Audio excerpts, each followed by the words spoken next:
اعوذ باللہ من الشیطان الرجیم بسم اللہ الرحمن الرحیم قال ہی راودتنی عن نفسی وشہد شاہد من اہلها ان کان قمیصہ قد من قبل فصدقت وہو من الکاذبین صدق اللہ العظیم۔ رب اشرح لی صدری ویسر لی امری واحلل عقدۃ من لسانی یفقہوا قولی رب یسر ولا تعسر وتمم بالخیر آمین یا رب العالمین۔ آج کے سبق میں ہم انشاءاللہ تعالی سورہ یوسف کی آیت نمبر 26 کو گرامیٹیکلی انالائز کریں گے۔ اسکرین پر آپ آیت لکھی ہوئی دیکھ رہے ہیں، اور سب سے پہلے ہم اس آیت کے 2 حصے کریں گے، اور کرائٹیریا جو ہے حصے کرنے کا وہ آپ کے علم میں ہے کہ وقف کی علامت تک ہم ایک ایک حصہ بنائیں گے۔ تو اس آیت میں وقف کی ایک ہی علامت ہے، تو ایک حصہ اس کا وقف کی پہلی علامت تک بن جائے گا، اور دوسرا حصہ جو ہے وہ آیت کی علامت تک ہوگا۔ تو جو پہلا حصہ ہے وہ ہے قال ہی راودتنی عن نفسی وشہد شاہد من اہلہا۔ اب یہ جو پہلا حصہ بنا ہے اس کے ہم مزید 2 حصے بنائیں گے، اور اس کے لیے کرائٹیریا جو ہے ہم حرف عطف واو کو رکھیں گے۔ تو اس پہلے حصے کا جو پہلا حصہ بنے گا وہ ہوگا قال ہی راودتنی عن نفسی، اور دوسرا حصہ ہوگا وشاہد شاہد من اہلہا۔ اسی طرح جو دوسرا حصہ ہے اس دوسرے حصے کے بھی ہم 2 حصے بنائیں گے، جس میں پہلا حصہ ہوگا ان کان قمیصہ قد من قبل فصدقت، یہ ایک حصہ ہو جائے گا، اور دوسرا ہو جائے گا وَهُوَ مِنَ الْكَاذِبِينَ۔ تو یوں گویا ہم نے آیت نمبر 26 کے 2 حصے پہلے کیے، اور پھر ہر حصے کے 2 مزید حصے کر کے تو ٹوٹل 4 حصوں کو آج ہم گرامیٹیکلی انالائز کریں گے۔ اب ہم چلتے ہیں پہلے حصے کے پہلے حصے کے الفاظ کی طرف۔ تو پہلے حصے کا جو پہلا حصہ ہے وہ ہے قال ہی راودتنی عن نفسی۔ اس میں قال فعل ہے، فعل ماضی واحد مذکر غائب کا صیغہ ہے۔ اس کے بعد ہی ضمیر آپ کو نظر آ رہی ہے، یہ واحد مؤنث غائب کی ضمیر ہے، ضمیر مرفوع منفصل ہے، اور پھر راودت فعل ہے، فعل ماضی واحد مؤنث غائب کا صیغہ ہے۔ را واو دال مادے پر تفصیل سے ہم سورہ یوسف کی آیت میں بات کر چکے ہیں۔ راودت فعل کے ساتھ نون حرف لگا ہوا ہے جو کہ نون وقایہ ہے، اور نون وقایہ کے بعد جو آپ یا دیکھ رہے ہیں پرپل کلر میں، یہ ضمیر منصوب متصل ہے، اور ہم جانتے ہیں کہ جب بھی فعل کے بعد واحد متکلم کی ضمیر آتی ہے تو پھر نون صاحب جو ہیں وہ بیچ میں ضرور آتے ہیں۔ ان حرف جر ہے، اور نفس کا لفظ جو ہے وہ اسم ہے، اور اس کے بعد یا متکلم ضمیر آپ دیکھ رہے ہیں، اور یہ ضمیر مجرور متصل ہے۔ تو آپ دیکھ رہے ہیں کہ آپ کو 2 جگہ پر یا متکلم کی ضمیر نظر آئی ہے، لیکن دونوں کا کلر مختلف ہے، دکھنے میں دونوں ایک ہی ہیں، لیکن فعل کے بعد آتی ہے یا متکلم اور ساتھ نون لگا ہوتا ہے تو وہ ضمیر منصوب متصل ہوتی ہے، اور اسم کے بعد یا متکلم کی ضمیر جب آتی ہے تو وہ ضمیر مجرور متصل ہوتی ہے۔ یہ آپ نے اچھی طرح یاد رکھنا ہے۔ اس کے بعد پہلے حصے کا جو دوسرا حصہ ہے اس میں پہلا لفظ ہے واو، جو کہ حرف ہے، شہیدہ فعل ہے، شین ہا دال مادہ، شہیدہ یشہدو شہادتاً گواہی دینا کے معنی میں استعمال ہوتا ہے، اور اسی مادے سے جو اسم الفاعل بنے گا ثلاثی مجرد میں وہ ہوگا شاہدن، جو کہ آپ آگے مرفوع فارم میں دیکھ رہے ہیں۔ شاہد کے معنی گواہی دینے والا کے ہوتے ہیں۔ من حرف جر ہے، اور اہل جو ہے یہ اسم ہے، اور اس پہ ہم نے پچھلی آیت میں تفصیل سے بات کر لی تھی۔ اہل اسم کے ساتھ جو ضمیر لگی ہوئی ہے واحد مؤنث غائب کی، وہ ضمیر مجرور متصل ہے۔ تو الحمدللہ جی پہلے حصے کے دونوں حصوں پر بات ہو گئی الفاظ کے اعتبار سے۔ اب دوسرے حصے کے پہلے حصے کی طرف چلتے ہیں۔ اس میں پہلا لفظ جو ہے وہ ہے ان، جو کہ حرف ہے، اور اس کے بعد کانا فعل ماضی واحد مذکر غائب کا صیغہ ہے، کاف واو نون مادے سے کانا یکونو کونن ہونا کے معنی میں۔ قمیص کا لفظ اسم ہے، اور اس کے ساتھ جو ضمیر لگی ہوئی ہے واحد مذکر غائب کی، وہ ضمیر مجرور متصل ہے۔ قدہ قاف دال دال مادہ، یہ بھی ہم پچھلی آیت میں کر چکے ہیں، اس کے معنی ہوتے ہیں لمبائی میں کسی چیز کو پھاڑنا۔ اس سے پھر یہ ماضی مجہول کا صیغہ استعمال ہوا ہے، کیونکہ ماضی میں جب بھی پہلا حرف پیش کے ساتھ ہوتا ہے تو وہ مجہول کا صیغہ ہوتا ہے۔ من حرف جر ہے، اور قبل ایک مرتبہ پھر آ گیا ہے ہماری اس آیت میں لفظ، اور آگے کے معنی میں استعمال ہوتا ہے۔ فا حرف ہے، اس کے بعد صدقت فعل ماضی واحد مؤنث غائب کا صیغہ ہے، صاد دال قاف مادہ، صدقہ یصدق سچ بولنا کے معنی میں، اور دوسرا حصہ جو ہے اس حصے کا وہ ہے وَهُوَ مِنَ الْكَاذِبِينَ، اس میں واو حرف ہے، ہوا ضمیر مرفوع منفصل ہے، واحد مذکر غائب کی ضمیر ہے، من حرف جر ہے، اور الکاذبینہ جو ہے یہ اسم ہے، الکاذب کی جمع ہے، اور الکاذب جو ہے وہ کاف زال با مادہ، با ضرب یضرب سے استعمال ہوتا ہے، کذب یکذب جھوٹ بولنا کے معنی میں، اور اس سے پھر اسم الفاعل جو ہے وہ کاذب بنتا ہے، جھوٹ بولنے والا، جسے ہم جھوٹا بھی کہتے ہیں۔ تو الحمدللہ جی الفاظ پہ بات ہوگی، اس آیت کے تمام الفاظ ہم نے الحمدللہ دیکھ لیے ہیں۔ اب ہم دیکھتے ہیں ڈاکٹر عبدالرحیم صاحب کی ورکنگ کو کہ وہ کس طرح سے ان الفاظ کو ذکر کر رہے ہیں۔ ڈاکٹر عبدالرحیم صاحب شرح المفردات میں بتا رہے ہیں کہ شہدہ بکذا یشہدو شہادتن، یعنی شہدہ ماضی ہے، یشہدو اس کا مضارع ہے، اور شہادتن مصدر ہے، اور با کے ساتھ وہ ذکر کر رہے ہیں کہ اگر اس کا مفعول جو ہے وہ با کی پریپوزیشن کے ساتھ استعمال ہو تو اس کے معنی ہوتے ہیں ادا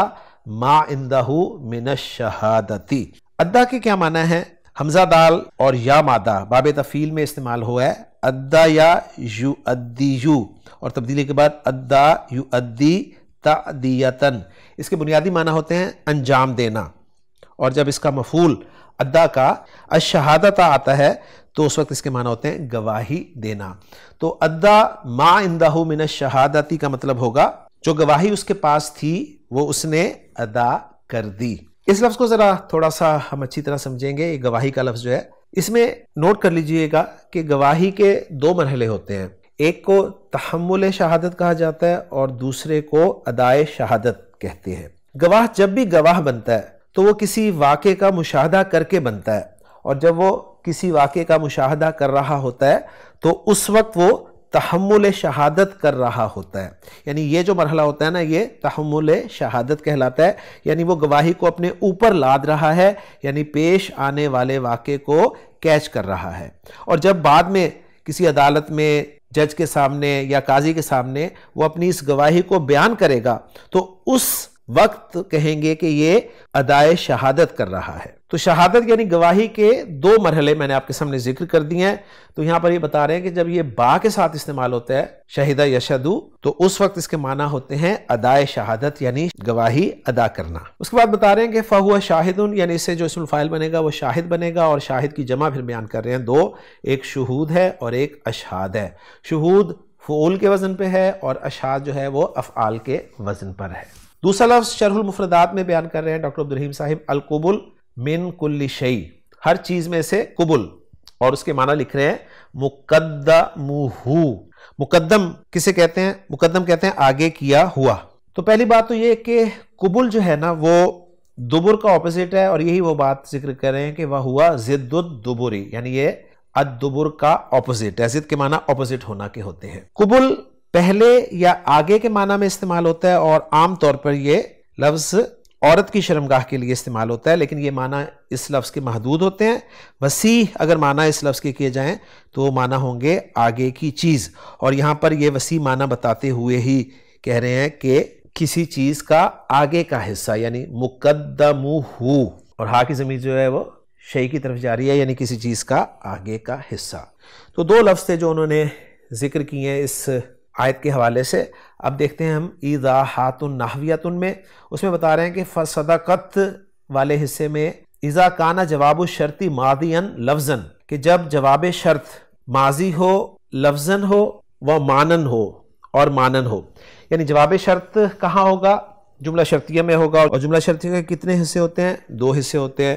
تو جملہ شرطیہ کے جو دو حصے ہوتے ہیں شرط اور جواب شرط، تو اس میں بتا رہے ہیں کہ جب جواب شرط فعل ماضی ہو، لفظاً ماضی ہو یا مانن ماضی ہو۔ لفظاً ماضی تو آپ کو پتہ ہے یعنی ماضی کا صیغہ استعمال ہو، اور مانن ماضی کا مطلب کیا ہوگا؟ یعنی فعل مضارع کے ساتھ لم جب لگ جاتا ہے تو وہ پھر مانن ماضی ہو جاتا ہے۔ تو بتا رہے ہیں وجب اقترانہ بقد، تو واجب ہے اس کے ساتھ قد کا ملا ہونا، یعنی جواب شرط اگر شرط والے جملے میں فعل ماضی ہو اور فعل ماضی جو ہے وہ لفظاً ہو چاہے مانن ہو، قد جو ہے وہ لازماً ملا ہوتا ہے۔ اور اس کی مثال دے رہے ہیں سورہ یوسف کی آگے کی آیت کے حوالے سے ہی کہ قالوا ان یسرق فقد سرق اخ لہ، تو آپ دیکھیں فا کے بعد آپ کو قد نظر آ رہا ہے، اور قد کے آنے کی وجہ کیا ہے کہ سرقہ جو ہے وہ فعل ماضی ہے اور لفظاً فعل ماضی ہے۔ پھر مزید بتا رہے ہیں فَإِذَا لَمْ يَقْتَرِنْ بِهِ، اور اگر قد اس کے ساتھ نہ ملا ہوا ہو فہو مقدر، تو پھر وہ پوشیدہ ہوگا یعنی چھپا ہوا ہوگا، کما فی ہذہ الآیہ، جیسے کہ اس آیت میں ہے۔ تو یہاں جو ہے نا یہ فصدقت میں وہ بتا رہے ہیں کہ فقد صدقت ہے یہ اصل میں، اور یہاں پر قد جو ہے وہ چھپا ہوا ہے، مقدر ہے، پوشیدہ ہے۔ پھر مزید بتا رہے ہیں وَإِذَا اقترن الجواب بقد، اور جب جواب ملا ہوا ہوتا ہے قد کے ساتھ تو وجب اقترانہ بالفاء، تو قد کے ساتھ فا کا ملا ہونا لازم ہوتا ہے، واجب ہوتا ہے۔ تو پہلے انہوں نے بتایا کہ جب بھی جملہ شرطیہ میں جواب شرط ماضی ہوگا، چاہے وہ ماضی لفظاً ہو یا معنن ہو، قد جو ہے وہ لازماً آئے گا، اور جب بھی قد آئے گا جواب پر تو قد کے ساتھ فا جو ہے وہ بھی لازماً ملا ہوا ہوگا۔ اور پھر بتا رہے ہیں کہ وَلَوْ لَمْ تُقَدَّرْ قَدْ ہونا، اور اگر قد پوشیدہ نہ ہو یہاں پر تو لَكَانَ الْفِعْلُ الْمَاضِي مستقبل المعنی، تو فعل ماضی جو ہے وہ مستقبل کے معنی میں ہوتا ہے، کما فی حاصل مثال، جیسا کہ اس مثال میں ہے، ان عملت صالحا، اگر تو نیک عمل کرے گا، دخلت الجنت، تو جنت میں داخل ہوگا۔ پھر مزید بتا رہے ہیں کہ وَمِن شَوَاهِدِ كَوْنِ الْجَوَابِ مَاضِيًا لَفْظًا وَمَعْنًا، ایگزامپلز دے رہے ہیں جواب کے ماضی ہونے کے لفظاً اور معنن۔ تو پہلی ایگزامپل جو ہے وہ سورہ آل عمران کی آیت نمبر 140 کے حوالے سے ہے، اس میں آپ دیکھیں کہ اِن یمسسکم قرح فقد مس القوم قرح مثلہ، تو یہاں پر آپ دیکھیں، نوٹ کریں۔ اور دوسری ایگزامپل جو لائے ہیں وہ لائے ہیں سورۃ الانفال سے کہ کل للذین کفروا ان ینتہوا یغفر لہم ما قد سلف وان یعودوا فقد مدت سنت الاولین۔ اور مزید ایگزامپل ایک سورہ انفال سے ہی وان یریدوا خیانتک فقد خان اللہ من قبل، اور پھر اسی طرح سورہ توبہ کی آیت الا تنصروہ فقد نصرہ اللہ، یہاں پر جو الا ہے یہ ان پلس لا کا مجموعہ ذہن میں رکھیے گا۔ اور پھر سورہ ہود کی آیت فَإِن تَوَلَّوْا فَقَدْ أَبْلَغْتُكُمْ مَا أُرْسِلْتُ بِهِ إِلَيْكُمْ، اور سورہ حج کی آیت وَإِن يُكَذِّبُوكَ فَقَدْ كَذَّبَتْ قَبْلَهُمْ قَوْمُ نُوحٍ وَعَادٌ وَثَمُودَ۔ تو بہت ساری ایگزامپلز انہوں نے دے دی ہیں۔ اس کے بعد آخری بات بتا رہے ہیں ڈاکٹر عبدالرحیم صاحب کہ قُدَّ مِن قُبُلْ اور قُدَّ مِن دُبُر، یہ جو جملہ بن رہا ہے جملہ فعلیہ، یہ خبر کانا ہے، اور کانا کی خبر ہم جانتے ہیں چونکہ منصوب ہوتی ہے، لہٰذا جملہ جو ہے مبنی ہوتا ہے تو اس کو پھر ہم محلاً منصوب کہیں گے کہ خبر کانا فی محل نصب۔ تو الحمدللہ جی ساری انفارمیشن ڈاکٹر عبدالرحیم صاحب کی ہم نے پڑھ لی ہے، حاصل کر لی ہے۔ اب ہم چلتے ہیں جملوں کی طرف اور ان کے اعراب کو مکمل کرنے کی کوشش کرتے ہیں۔ پہلا جملہ ہے قال ہی راودتنی عن نفسی، قال فعل و فاعل ہے، ہوا ضمیر مرفوع متصل اس کا فاعل ہے، تو فعل اور فاعل آ گیا۔ اب ہمیں چاہیے مفعول بھی، تو مفعول بھی مقول القول ہوگا، اور وہ پورا جملہ ہے جو کہ آپ دیکھ رہے ہیں کہ ہیا راودتنی عن نفسی، ہیا جس میں مبتدا ہے، جس کی خبر راودتنی عن نفسی ہے، اور اس خبر میں راودت فعل با فاعل ہے، ہیا ضمیر مرفوع متصل اس کا فاعل ہے، اور یہی ہیا جو ہے وہ آیت کا کام دے رہی ہے کیونکہ آپ جملے کو مفرد سے جوڑ رہے ہیں۔ نون وقایا یا متکلم جو ہے منصوب متصل مفعول بھی ہے، اور ان نفسی جار مجرور کا مجموعہ ہے جس میں ان حرف جر ہے، جس کا مجرور نفسی مضاف مضاف الیہ سے مل کر بنا ہے۔ پھر راودت فعل اپنے فاعل، اپنے مفعول بھی اور اپنے متعلق سے مل کے جملہ فعلیہ ہو کر محلاً مرفوع خبر بن رہا ہے مبتدا کی، اور پھر مبتدا اپنی خبر سے مل کر جملہ اسمیہ ہو کر محلاً منصوب مفعول بھی بن رہا ہے قال فعل کے لیے، اور پھر قال فعل اپنے فاعل اور مفعول بھی سے مل کر جملہ فعلیہ بن رہا ہے۔ اس کے بعد دوسرا جملہ جو ہے اس پہلے حصے کا وہ ہے وَشَاهِدَ شَاهِدٌ مِّنْ أَهْلِهَا، اس میں واو کو ہم حرف مانیں گے، عاطفہ قرار دیں گے، شاہدہ فعل ہے جس کا فاعل جو ہے وہ شاہدن ہے، اس لیے آپ کو مرفوع نظر آ رہا ہے، اور من اہلیہا جو ہے جار مجرور کا مجموعہ جس میں من حرف جر ہے اور مجرور اہلیہا مضاف مضاف الیہ سے مل کر بنا ہے، یہ صفت بن رہا ہے شاہدن کی، تو گویا شاہدن موصوف ہے جس کی صفت جار مجرور ہے، اور پھر موصوف اپنی صفت سے مل کر فاعل بن رہا ہے شاہدہ فعل کے لیے، اور شاہدہ فعل اپنے فاعل سے مل کر جملہ فعلیہ بن رہا ہے۔ اس کے بعد دوسرے حصے کا جو پہلا جملہ ہے وہ ہے ان کان قمیصہ قد من قبل فصدقت، جس میں ان شرطیہ ہے، حرف شرط ہے، اور جملہ شرطیہ میں دو جملے ہوں گے، ایک شرط ہوگا دوسرا جواب شرط ہوگا،